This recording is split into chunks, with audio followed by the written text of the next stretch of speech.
Oh, that's damn. good. That's good. I got like 10 of those. 10. Chelsea here. It is Cocktail Friday, and I have here Adam Glick with me today. Hello. We are here to make a special cocktail called a Swish of a Tail. So let's do it. Let's take our shaker here. Do we have a muddling device Yeah, in the galley absolutely. here? We'll chuck those right into our shaker. A few sprigs of mint. 1.5. You're just trying to mash up those essential oils, get them out of the skin of the lemon. Essence out. That's right, get all that essence. Squeeze of agave in there. One, Squeezing it in. All right. 2 squeezes right there. 2 good little squishes. The nice hefty scoop of ice in here, maybe 2. Yeah. And that ice is gonna melt. So Oh my goodness. a couple good splashes of that. Top her off, give it a shake.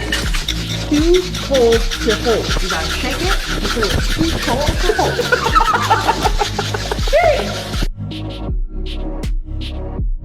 So nice kind of thin, using that Overland chef's knife to get that nice thin cut. And we're just gonna float that right on top. Little floaty float ski, and finish with a spritz of that cold topo, just to give it a little effervescence. All right, cheers. Thank you. Cheers to you. Next Friday, happy hour, 4 o'clock here at Messermeister HQ.